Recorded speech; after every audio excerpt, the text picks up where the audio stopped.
बोलिए सद्गुरु देव की जय। परम पूज्य श्री साहिब जी,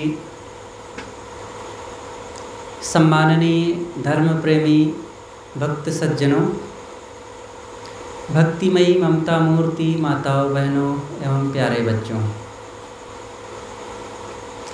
बहुत दिनों के बाद आप लोगों के बीच आना हुआ। पुरानी जगह, पुराने लोग और भाई बहन सब पुनः मिले। गुरुदेव जी के साथ आना होता रहता था। बहुत दिनों के बाद मिल करके आप लोगों से मन को बड़ी प्रसन्नता हुई, अच्छा लगा। वो पुरानी स्मृतियाँ पुनः ताज़ा हो गई। यहाँ आते थे, आप लोगों के बीच रहते, सत्संग होता, गुरुदेव जी के साथ घूमने जाते और संतों के बीच में रहना होता, सत्संग होता। लेकिन वो सब दिन बीत गए। सत्संग आज भी होता है, संत मिलते हैं, लेकिन गुरुदेव जी नहीं मिलते और वो जगहें नहीं रह जाती। लेकिन ठीक है, यही तो परिवर्तन है। गुरुदेव जी का यही तो उपदेश रहता था कि संसार परिवर्तनशील है, जो आज है वो कल नहीं रहता। इसलिए हर इंसान को अपने आप को वर्तमान में एडजस्ट करना चाहिए और सब समय जागृत होकर के अपने आप को निर्बंध बनाना चाहिए। सद्गुरु कबीर साहिब जी की एक साखी है, सबको याद है। वो बहुत सरल, कक्षा 3-4 से ही सब पढ़ते होंगे, उसी पर थोड़ी सी चर्चा करते हैं। साधु ऐसा चाहिए जैसा सूप सुभाए, सार सार को गही रहे, थोथा दे उड़ाए। सबको याद है। ऐसा होना चाहिए साधु को जैसे सूप का स्वभाव होता है। सूप का स्वभाव यही होता है कि वो काम की चीज़ को, सार सार को अपने पास रख लेता है और जो असार बेकाम की चीज़ है उसको हटा देता है, निकाल देता है अपने पास से। तो यहाँ साधु का मतलब केवल जो साधु का कपड़ा पहने हुए हैं उन्हीं लोगों के लिए नहीं है, सबकी बात है। साधु का मतलब है जो सही इंसान हो, गुड मैन, अच्छा आदमी। तो क्या हम अपने आप को बुरा आदमी मानते हैं? अगर बुरे नहीं हैं तो निश्चित है अच्छे हैं। अगर कहीं अच्छाई में कमी हो तो उसको अच्छा बना लें, अच्छा बन करके रहें, तो यही तो हमारी विशेषता होगी। तो हर इंसान को अपने जीवन में सच्चाई, निर्णय और सत्य को पालन करना चाहिए। सद्गुरु कबीर ने निर्णय ज्ञान दिया है। वो ज्ञान नहीं कि जिसमें भ्रम हो, अज्ञान हो, अंधविश्वास हो, आडंबर हो और दुख को मिटाने वाला ना हो। वो ज्ञान काम नहीं आता है, निर्णय ज्ञान काम आता है। इसीलिए सद्गुरु कबीर साहब के सिद्धांत को पारक सिद्धांत कहा जाता है। पारक सिद्धांत, पारक का अर्थ ही होता है परख करके किसी चीज़ को समझना, जानना, मानना, परखना। परख का अर्थ ही होता है ज्ञान। पारख बिना विनाश है, कर विचार हो भीन। साहब ने एक जगह कहा है कि हे भाइयों, तुम पारखी बनो, पारख विचार को अपनाओ। पारख के बिना विनाश है, पतन है, दुख है, भटकाव, भ्रम है। इसलिए पारख को अपनाओ और पारख के विपरीत जो कुछ हो उसको छोड़ दो, उससे अलग हो जाओ। तो हमें ज्ञान को अपनाना चाहिए। अब ज्ञान क्या है?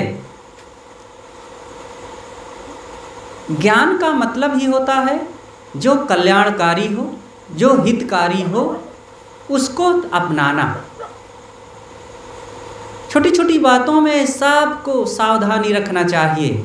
ऐसा कुछ नहीं है कि ज्ञान का मतलब बड़ा ज्ञान, भारी भरकम ज्ञान, दर्शन फिलॉसफी को हम जाने तबे ज्ञानी हैं। नहीं, दुनिया की बड़ी बड़ी बातें न जानते हो कोई बात नहीं, जानने योग्य को जान लेना, बस यही सच्चा ज्ञान है।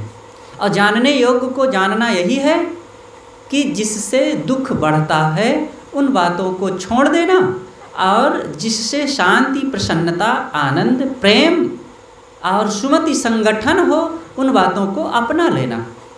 गांधी जी से एक बार एक पत्रकार ने पूछा था कि गांधी जी, आप देखने में कोई बहुत सुंदर नहीं है और आप बहुत ज़्यादा कुछ पढ़े लिखे भी नहीं हैं, बैरिस्ट्री पढ़े हुए हैं। इंग्लैंड में जो पढ़ करके आते थे तो उसे बैरिस्ट्री की पढ़ाई कहा जाता था, और भारत में जो पढ़ते थे उसे लॉ कहा जाता था, वकालत।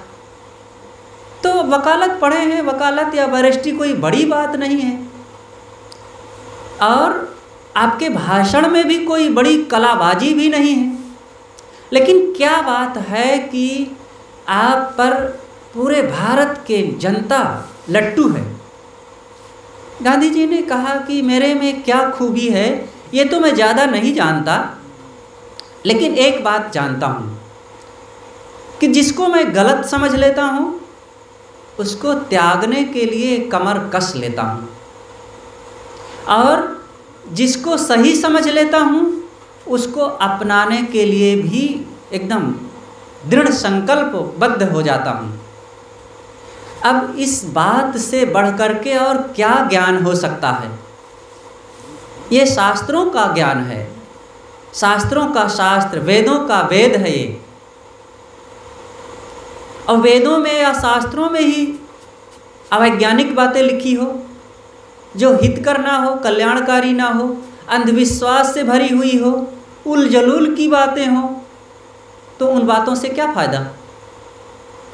इसलिए हमें सत्य को पहचानने की ज़रूरत है, हमारे जीवन के लिए, हमारे परिवार के लिए, और जो प्रकृति में घटनाएं घट रही हैं उसके सबके अनुकूल अगर कोई बात है तो उसको मानना चाहिए।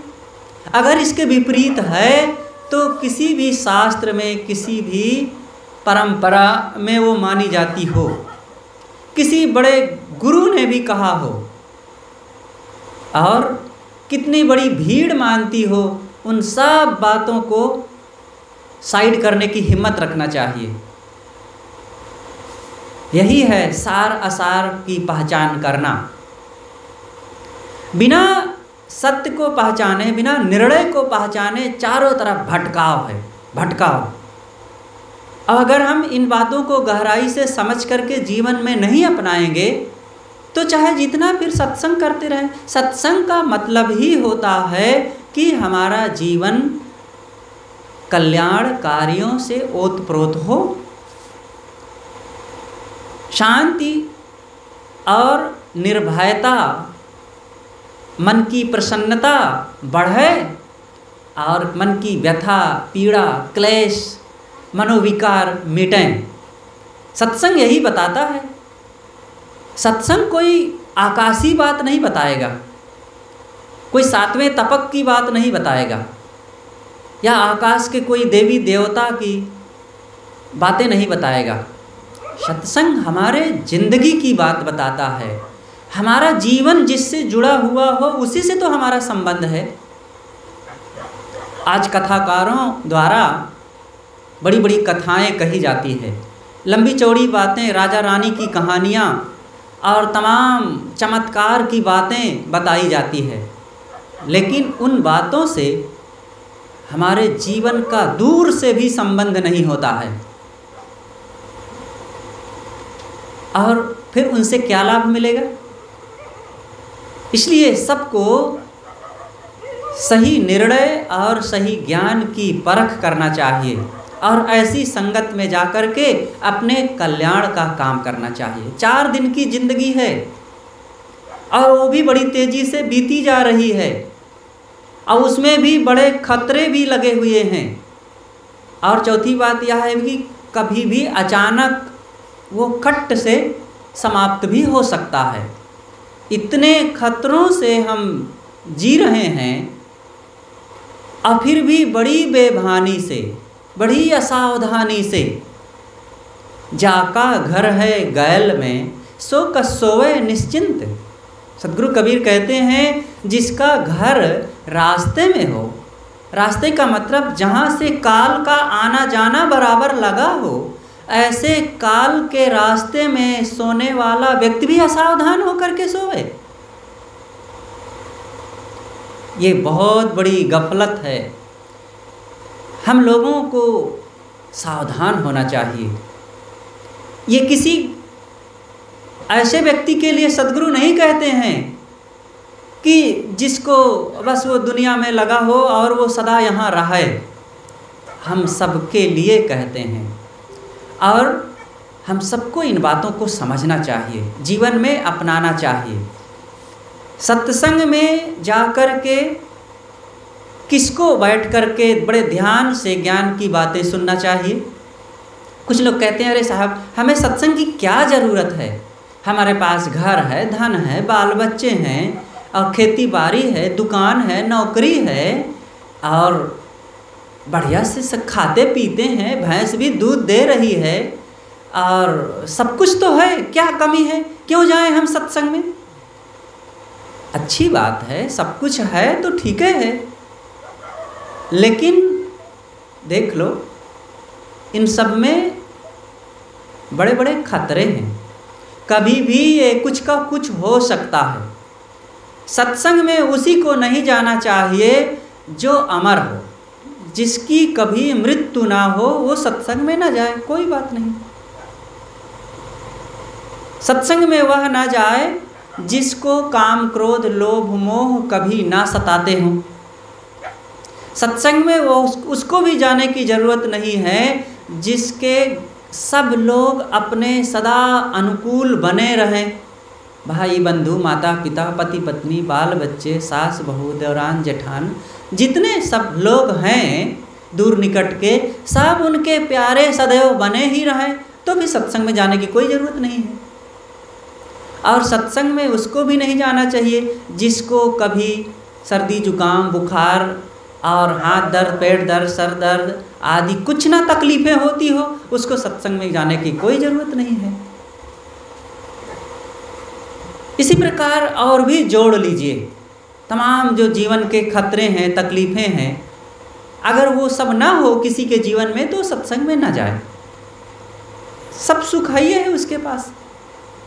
लेकिन विचार करो, क्या ये सारी बातें कोई एक व्यक्ति है जिसके जीवन में घटती हो? रोग व्याधि ना होता हो, बुढ़ापा न आता हो, काम क्रोध न सताते हो, सब लोग एकदम अनुकूल बने ही रहते हों, मृत्यु किसी की न आवे सदैव के लिए सदा के लिए, एक इंसान भी खोज करके क्या मिलेगा? कोई नहीं मिलेगा ना। इसलिए सबको बड़े प्रेम और श्रद्धा उत्साह के साथ विवेकवान वैराग्यवान आत्मज्ञान से संपन्न संतों के सत्संग में जाना ही चाहिए। सत्संग में केवल लोक परलोक की और स्वर्ग नरक की ही बात नहीं बताई जाती, सत्संग में जीवन की बात बताई जाती है। हमारे जीवन में बहुत बातों की ज़रूरत है जो सीखते रहना चाहिए। निरंतर सुनते गुनते हमारे जीवन में बदलाव आता है। केवल पेट भरना, कपड़े मिल जाना और भोजन मिल जाना इतने तो पर्याप्त नहीं है। शरीर है और केवल इस जिंदगी में शरीर भर तो नहीं है, इस शरीर में आत्मा भी तो है। आत्मा न होता तो इस शरीर को लोग एक दिन भी ना रख पाते, ये तो सब जानते हैं। ऐसा जीवन में करते भी हैं। किसी के भी देह से आत्मा निकल गई तो शरीर को घर से भी निकाल दिए, चाहे जितना प्यारा हो, आग में, पानी में या मिट्टी में विसर्जित कर देते हैं। तो जिंदगी के दो भाग हैं, शरीर और आत्मा, जड़ और चेतन। शरीर के लिए तो सुबह से शाम तक सब लोग मेहनत करते हैं, कोई दुकान में, कोई व्यापार में, कोई खेत में, कोई घर में, कोई और कहीं खूब मेहनत किया जाता है और उसके लिए भोजन पानी कपड़े आवास की व्यवस्था हो जाती है और उसके लिए रात दिन मेहनत करते हैं जो आजकल में छूट जाने वाला है। शरीर के लिए रात दिन मेहनत बचपन से लेकर बुढ़ापे तक किया जाता है और अंततः एक दिन शरीर भी छोड़ करके चल देता है, शरीर से संबंध टूट जाता है। जिसके लिए इतनी वफादारी, इतनी तरफदारी और इतना रात दिन हमने अपना समय दिया, वो इतना निर्ममता पूर्वक हमारा साथ छोड़ दिया। आत्मा के लिए क्या किए? पूरा जीवन निकल जाता है आत्मा के लिए, हम सोचते भी नहीं हैं, कुछ विचार भी नहीं करते हैं कि उसकी भी कुछ ज़रूरत है। शरीर भौतिक है तो शरीर के लिए भौतिक चीज़ों की ज़रूरत है और सब लोग भौतिक क्षेत्र में मेहनत करते हैं तो वो चीज़ें मिल जाती हैं। आत्मा अभौतिक है। कोई ये ना कहे कि हम अनपढ़ हैं, हम देहाती हैं, हम किसान हैं, इसलिए साहब ये बातें समझ में नहीं आती और फिर हमें ज़रूरत है क्या है समझने की। जे बहुत समझे, जे बहुत दुनिया में घूमे और बहुत जगह आवे जाए, उसको समझने की ज़रूरत है। चाहे आप पढ़े हो या अनपढ़ हो, चाहे आप शहर में रहते हो या देहाती हो, नर हो या नारी हो, लेकिन आपको शांति तो चाहिए ना। दुख तो पसंद नहीं है ना। मन की व्यथा, पीड़ा, अशांति, चिंता, शोक, भय तो पसंद नहीं है ना। तो फिर इन बातों की ज़रूरत है, अपने को समझने की ज़रूरत है। क्योंकि आपको दुख हो रहा है तो आपके दुखों से, आपकी चिंता से दूसरे लोगों को दुख नहीं होगा, आपे को होगा और आपे परेशान होंगे, आपे को मिटाना पड़ेगा। यहाँ कहने के लिए थोड़ा सा संगी साथी हैं, ये भाई बंधु, माता पिता, पति पत्नी, बेटी बेटा, नहीं, सब जीव अकेले हैं, अकेले, कोई किसी का नहीं है। सबको अपना अपना सुख दुख भोगना पड़ता है, अपने अपने कर्म फल भोग हैं। या को माए न या को बापा, या तो स्वतः आप ही आपा। जीव का कौन माता है, कौन पिता? ये स्वयं अपने आप है। सदगुरु कबीर ने कहा है कि को काको पुरुष कौन काकी नारी, अकथ कथायम दृष्टि पसारी। को काको पुत्र कौन काको बाप, को रे मरे को सहे संताप। सब अकेले अकेले हैं। इसलिए आज 4 दिन के लिए हम भीड़ में हैं तो इस भीड़ पर भरोसा करके अपने आप का काम छोड़ देना, ये बहुत बड़ी भूल हो जाएगी। आज मानव जीवन मिला हुआ है। मानव जीवन सामाजिक जीवन है। समाज में रहते हैं हम तो समाज के लिए कुछ जिम्मेदारियां हैं, वो कर्तव्य हैं, वो पुरुषार्थ हैं, वो करना ही चाहिए। लेकिन समाज समाज समाज करते हुए हम समाज के ही रह जाएं और अपने आप के ना हों में कैसे काम बनेगा? नहीं बनेगा ना। लोग भले कह देते हैं कि साहब हम समाज को कैसे छोड़ के रह सकते हैं, लेकिन फिर भी सब समाज से दूरे भाग रहे हैं। नहीं, जब धन बटोरने की बात आती है तो नहीं देखते हैं कि हमारा भाई गरीब है तो वह भी अमीर हो जाए तो हम भी अमीर बनेंगे, नहीं सोचता है कोई ना। भले भाई गरीब रहे, लेकिन हम जैसे अवसर मिलता है अवसर को चूकते नहीं, बल्कि बिना किसी को सूचना दिए चुपचाप वो अवसर का लाभ ले करके उस व्यापार में, उस धन में, उस खेती में और उस कार्य व्यवहार में आगे निकल जाना चाहते हैं कि हम ही पूरा लाभ ले लें। कहीं ज़मीन का पता लगे तो बिना किसी को बताए जाकर तुरंत लिखवा लेना चाहते हैं, हम अकेले ही धनी बन जाएं। और अगर हम बीमार हैं तो नहीं सोचते हैं कि और लोग सब स्वस्थ हो जाएं तब हम स्वस्थ होंगे, नहीं, चुपचाप जल्दी से डॉक्टर को बुला करके या हम स्वयं जा करके अपना इलाज करा लेना चाहते हैं। अरे भाई, सब लोग जैसे हैं तो होगा, पहले हम तो स्वस्थ हों। लेकिन जब मन की शांति की बात आती है, आत्म कल्याण की बात आती है, तो सब लोग यही कहने लगते हैं कि अरे साहब, हम सामाजिक आदमी हैं, परिवार है, समाज है, लोग हैं, कहाँ समय है, सबके लिए इतना भाग दौड़ करना पड़ता है। तो कौन कहता है ना करो भाग दौड़, लेकिन क्या सबके लिए कर्तव्य हैं अपने कुछ और अपने आप के लिए कर्तव्य नहीं है? बहुत बड़े कर्तव्य हैं, और सबसे ज़्यादा तो यही कर्तव्य है। जब आप अपने लिए करेंगे तो दूसरों को भी आपसे प्रेरणा मिलेगी और वे भी आपसे सीखेंगे कि हाँ देखो, पिताजी, माताजी, भैया जी, चाचा जी बड़ा शांत रहते हैं, क्रोध नहीं करते हैं, और मैं भड़बड़ा जाता हूँ, मुझे भी क्रोध नहीं करना चाहिए। उनको सीख मिलेगी। और जब आप अपने को नहीं सुधारेंगे, नहीं संभालेंगे, बड़बड़ाते रहेंगे, तो दूसरों को आप बिगड़ने के लिए प्रोत्साहित कर रहे हैं। देखो, एक नियम है, जब आप अच्छे बनते हैं, अपने आप को अच्छा बनाते हैं और मन इंद्रियों को संयमित करते हैं, भक्ति मार्ग में लगते हैं, तो अपना तो लाभ मिलता ही है, दूसरों को भी सुधरने के लिए बहुत बड़ा मौका देते हैं, दूसरों को अवसर देते हैं। और जब आप स्वयं भक्ति मार्ग को छोड़ करके बिगड़ते हैं, क्रोध करते हैं, लोभ लालच करते हैं, झगड़ा करते हैं, अंडा मांस मछली खाते हैं, भ्रम अंधविश्वास में भटकते हैं, तो दूसरों को भी भटकने में बहुत बड़ा अवसर प्रदान करते हैं। और देखो, सद्गुरु कबीर ने कहा है, सोई हित बंधु मोहि भावे, जात कुमारग मार्ग लावे। मुझे वह व्यक्ति अच्छा लगता है जो किसी कुमार्ग में जाते हुए व्यक्ति को सन्मार्ग में लाता है। कुमार्ग क्या है? कोई शराब पी रहा है, उसको आप समझा बुझा करके शराब छुड़ा दीजिए, आपने किसी को सन्मार्ग में ला दिया है। कोई मांस खाता था, आपने उसको समझा बुझा करके मांसाहार का त्याग करा दिया, तो आपने उसे सन्मार्ग में ला दिया।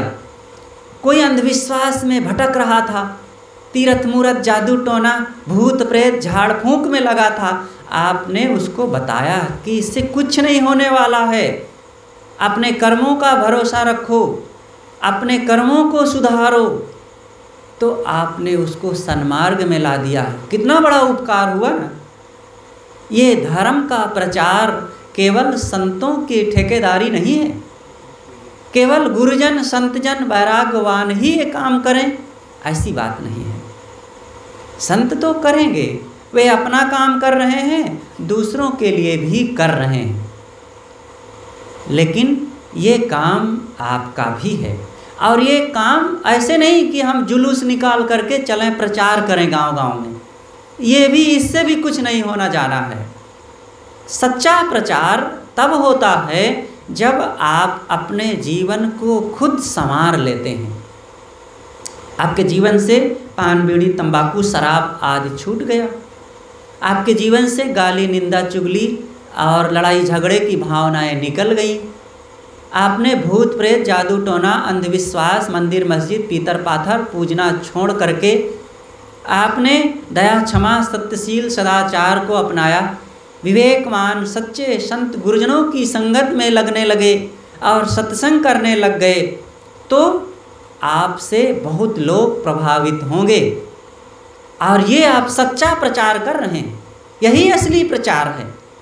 फिर आपसे लोग जुड़ेंगे और जुड़ करके फिर वे भी बदलेंगे कुछ, और उनसे भी प्रभावित होकर के लोग उनसे जुड़ेंगे, और धीरे से एक समाज में कैसे परिवर्तन आता है। फिर ये चीज़ कम होता है, दूसरी चीज़ें होती हैं। एक व्यक्ति भौतिक चीज़ों का प्रदर्शन करता है। अपना घर दिखाया, मोबाइल दिखाया, अपने ठाट बाट दिखाया, धन दिखाया, सोने चांदी गहने दिखाया और अपना पहनावा ओढ़ावा दिखाया, तो उससे उसका पड़ोसी प्रभावित होता है।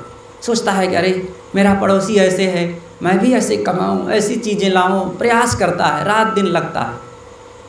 लेकिन इससे भी ज़्यादा जब कोई शराब पीता है तो पड़ोसी भी देखता है कि अरे ये शराब पिया और शराबी हो करके भी धनवान है, तो ज़रूर इसमें कुछ होता होगा। बहुत लोग तो ऐसा कर रहे हैं।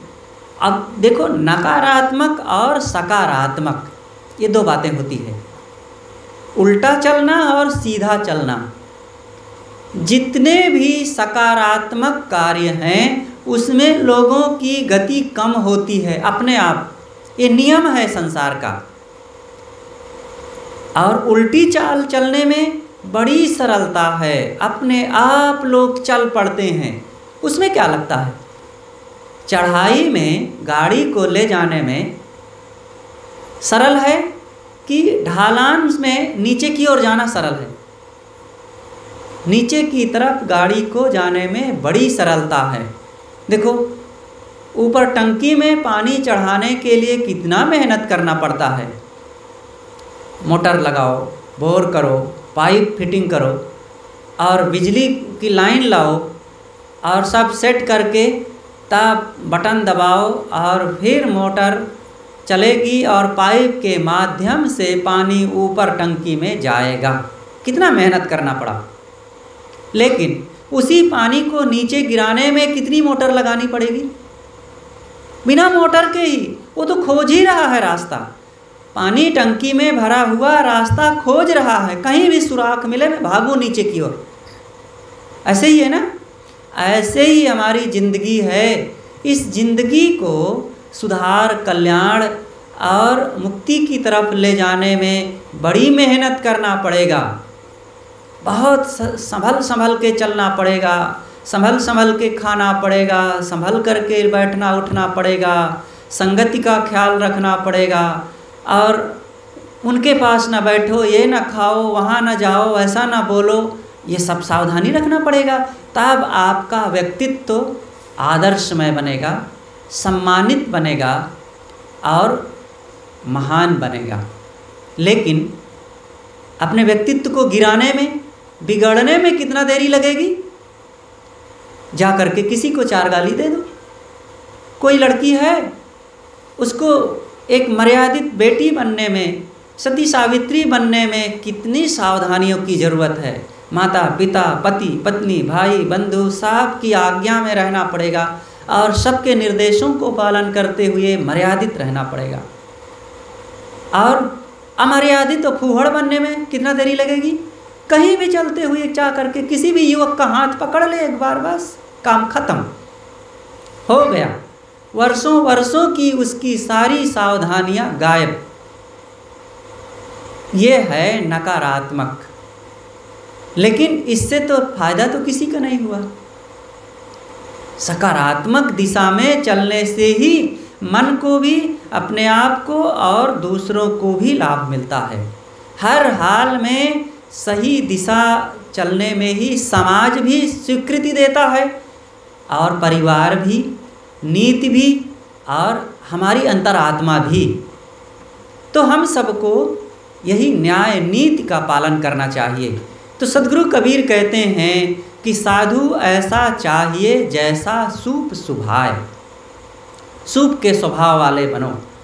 और वो स्वभाव यही है कि सार सार को गहिर है। सब जगह से, सभी ग्रंथों से, सभी मतपंथों से, सभी लोगों से, सभी पूरी प्रकृति से सार ग्रहण करना सीखो। कहीं भी कुछ भी मिले सब ना खाते पीते लेते जाओ। ऐसे लोगों के लिए सद्गुरु ने एक जगह बहुत बढ़िया कहा है, कुल पशु, गुरु पशु, वेद पशु, काम पशु संसार, अमानुषता को जानिए जाहि विवेक विचार। कुछ लोग होते हैं कुल पशु, कुल परंपरा के पशु हैं वे। उनके बाप दादे पहले जो भूत प्रेत पूजते थे, जो अभुआते सुसुआते थे, जो मंदिर मस्जिद का चक्कर लगाते थे, जो झाड़ फूंक करते थे, जो भूत प्रेत जादू टोना मंत्र तंत्र करते थे, जो गोबर गंगा गणेश गढ़ही आदि पूजते थे, पेड़ पौधा में मत्था पटकते थे, कहते हैं अरे हमारे बाप दादों से करते चले आए, हम कैसे छोड़ दें। वो विचार नहीं करते हैं क्या ज़रूरत है, क्या सही है, क्या गलत है, क्या वर्तमान में मेरे कल्याण अकल्याण देने वाले हैं, कुछ विचार नहीं करता है। बस वो कुल परंपरा का पूंछ पकड़ करके चलता है। ऐसे लोगों के लिए साहब कहते हैं वो कुल परंपरा का पशु है। और दूसरा पशु कौन होता है? गुरु पशु। गुरु के भी पशु कुछ लोग होते हैं। गुरु का पशु कौन होता है? विचार नहीं करते हैं कि गुरु को कैसा होना चाहिए, बस यही सुन रखे हैं कि बिना गुरु के उद्धार नहीं होगा भाई। तो जैसे तैसे गुरु मिल गए, चाहे वो गृहस्थ ही हो, चाहे वो लोभी लंपट हो, कामी क्रोधी हो, और चाहे वो बाल बच्चों को ही कमा कमा करके बाहर पुजवा करके ला के खिलाता हो, और बीड़ी सिगरेट भी पीता हो, अंडा मांस भी खाता हो, झाड़ फूंक करता हो, और कुछ भी करता हो, अब गुरु बन गया है। अब हम कहते हैं कि नहीं भाई बिना गुरु के कल्याण नहीं होगा, तो बस जा कर के भेड़ बन करके उसी गुरु के सामने और सिर झुका दिए, ले बाबा अब हमें मोड़ लो, अब हम तुम्हारा चेला हैं, अब बस गुरु बना लिए। ऐसे गुरु से कल्याण होगा? एक व्यक्ति खंभा में बंधा है और एक दूसरा व्यक्ति भी खंभा में बंधा है। अब बंधा हुआ कहता है कि आओ तुम मेरा बंधन खोल दो, तो खोल पाएगा? हाँ, नहीं खोल पाएगा ना। बंधे हुए व्यक्ति को कोई निर्बंध व्यक्ति ही तो खोल पाएगा। इसी प्रकार गृहस्थी में रह करके एक माया मोह इच्छाएं कामनाएं तमाम मन की आदतों से बंधे हैं लोग, तो वो गुरु की शरण में जाते हैं कि गुरु हमारा उद्धार करेंगे, गुरु की संगत में जा कर के हमारे को वे मार्गदर्शन करेंगे ताकि हमारे बंधन कटें, दोष मिटे, दुख समाप्त हो और हम कल्याण की तरफ आगे बढ़ें। तो गया उसके पास, और वह भी बंधा है घर गृहस्थी के मोह में, मनोविकारों में, इच्छाओं कामनाओं वासनाओं में, तमाम दुर्व्यसन दुर्गुणों में। तो बताओ भला जब खुद बंधा है तो आपका कैसे खोल देगा? इसलिए गुरु पशु भी नहीं बनना है। सबको विवेकवान, वैराग्यवान, बोधवान, आत्मज्ञानी, ब्रह्मचारी, सदाचारी, आत्मनिष्ठ गुरु की जरूरत है। और बड़े सौभाग्य की बात है, आप लोगों को सदगुरु कबीर का यह सिद्धांत मिला हुआ है, और सदगुरु अभिलाष साहेब जी जैसे महान परम पारखी, बोधवान, आत्मनिष्ठ, जितेंद्रीय सदगुरु मिले हुए हैं। और ऐसे गुरुजन और सिद्धांत को पा करके फिर भटकने की कोई बात ही नहीं है। लेकिन जब तक अंदर से वो ऊर्जा नहीं लगाएंगे, वो चेष्टा नहीं होगी, वो लगन और उत्साह नहीं होगा, तब तक ऐसे बोधवान सदगुरु के मिलने पर भी लाभ नहीं मिलेगा। इसलिए कुल पशु भी ना बने और गुरु पशु भी ना बने। और तीसरी बात है शास्त्र पशु। शास्त्र में लिखा है, कुछ लोग हैं शास्त्र में लिखा है, अब उसको कैसे झूठ कह देंगे? हमारे ज्ञानियों ने, गुरुजनों ने, महापुरुषों ने, पूर्वजों ने लिख दिया है, वो झूठ कैसे हो सकता है?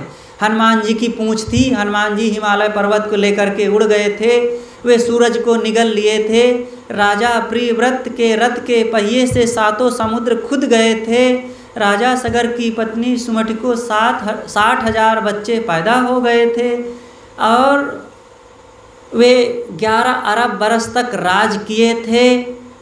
अब बहुत ऐसी आकाश पाताल की बातें हैं, इस शास्त्र में लिखी हैं, तो इनको लोगों को झूठ कहने की हिम्मत नहीं है। शास्त्र में लिखा है, ये गलत कैसे हो सकता है?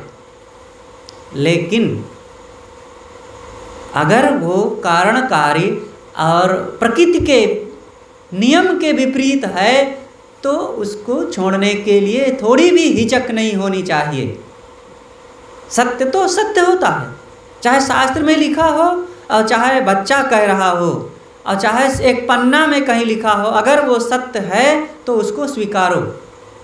और चाहे जहाँ लिखा हो, अगर वो प्रकृति के नियम के अनुकूल नहीं है, कारणकारी जड़ चेतन निर्णय के विपरीत है, तो उसको छोड़ने में कोई हर्ज नहीं है, कोई पाप नहीं है।